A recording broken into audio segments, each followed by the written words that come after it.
গত ৫ আগস্ট ছাত্রদের নেতৃত্বে একটি গণ অভ্যুত্থানে বাংলাদেশ আওয়ামী লীগ সরকারের পতনের পর ৮ আগস্ট ডক্টর মোহাম্মদ ইউনূসকে প্রধান উপদেষ্টা করে একটি অন্তর্বর্তী সরকার বাংলাদেশের শাসনভার গ্রহণ করে।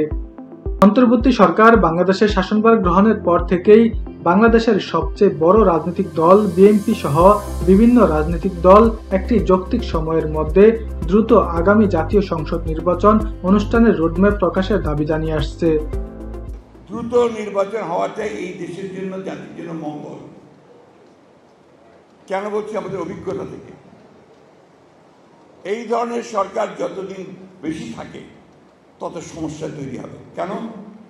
এর তো ম্যান্ডেট নাই। কিন্তু অন্তর্বর্তী সরকারের পক্ষ থেকে এখনো কোনো নির্বাচনের ব্যাপারে কোনো রোডম্যাপ ঘোষণা করা হয়নি। তাদের বক্তব্য, একটি গণতান্ত্রিক রাষ্ট্র গঠনের জন্য প্রয়োজনীয় সংস্কারগুলো করার পরেই আগামী জাতীয় নির্বাচন অনুষ্ঠিত হবে। এদিকে আন্দোলনে নেতৃত্বদানকারী ছাত্রদের প্ল্যাটফর্ম বৈষম্য বিরোধী ছাত্র আন্দোলন বলেছে, রাষ্ট্র সংস্কারের কাজগুলো শেষ হবার আগে নির্বাচন হলে আবার নতুন করে তাদের ভাষায় ফ্যাসিবাদদের আবির্ভাব ঘটবে। তারা বলেছে, কেবল একটি নির্বাচন করার জন্য ২৪-এর গণ অভ্যুত্থান হয়নি। অন্তর্বর্তী সরকার দায়িত্ব নেওয়ার পর কেমন আছে বাংলাদেশ, এ নিয়ে কি ভাবছেন দেশের নাগরিকরা, এ বিষয়ে অক্টোবরের ১৩ থেকে ২৭ তারিখ ভয়েস অফ আমেরিকা দেশব্যাপী একটি জরিপ করে। জরিপটি voice of America Bangla editorial নির্দেশনা অনুযায়ী পরিচালনা করে। জরিপটি করা হয় র্যান্ডম ডিজিটাল ডায়ালিং পদ্ধতিতে।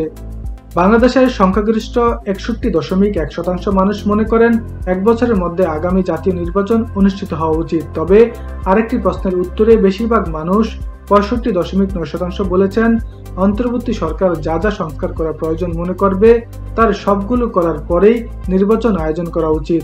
আর শুধুমাত্র নির্বাচন সংক্রান্ত জরুরি সংস্কারগুলো শেষ করে নির্বাচন আয়োজনের পক্ষে মত দেন ৩১.৯%। ১৮.৭% লোক চান ২ থেকে ৩ বছরের মধ্যে নির্বাচন, আর ৮.৬% নির্বাচন চান ১৮ মাসের মধ্যে। সবচেয়ে কম ৫.৮% জনগণ ৪ বছর বা তার বেশি সময় পর আগামী জাতীয় নির্বাচন হওয়ার পক্ষে মত দিয়েছেন। কত দ্রুত নির্বাচন হওয়া উচিত এ ব্যাপারে কিছু জানেন না বলে ৪.৬% মানুষ, আর নির্বাচন কবে হওয়া উচিত সে সম্পর্কে কিছু বলতে চাননি ১.১%। ভয়েস অফ আমেরিকা বাংলার তত্ত্বাবধানে বাংলাদেশের দেশব্যাপী এক জরিপে ফলাফল এসব তথ্য জানা গেছে।